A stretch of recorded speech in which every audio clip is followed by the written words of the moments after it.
स्वतः चांगलेच आक्रमक झाले। भाजपचं सरकार आल्यानंतर मराठी माणसांवर अन्याय सुरू झालाय हा आरोप आदित्य ठाकरेंचा आहे। तर कुणाच्या काळात मराठी माणूस मुंबई बाहेर गेला असं पलटवार मुख्यमंत्री देवेंद्र फडणवीस यांनी सुद्धा केला असल्याचं बघायला मिळालंय।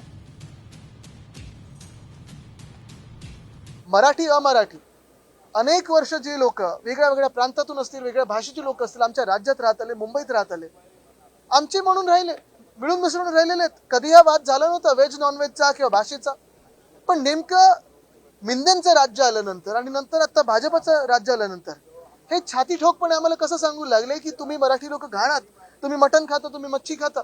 म्हणजे कोळीवाडे जेव्हा क्लस्टर डेव्हलपमेंटमध्ये ह्यांचं जे स्वप्न आहे भाजपचं, क्लस्टर डेव्हलपमेंट होईल, तिथे देखील अशी लोक येतील आणि आमच्या कोळी बांधवांना तिथून दूर करतील। हे कितपत योग्य आहे? आणि ह्याच्यावर अजूनही भाजपाने उत्तर दिलेलं नाहीये।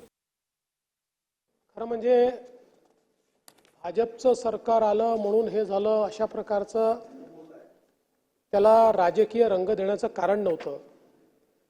कारण शेवटी आपण राजकारणात शिरलो तर आपल्याला याचाही विचारभाई करावा लागेल की मुंबईमध्ये बसलेला मराठी माणूस हद्दपार का झाला।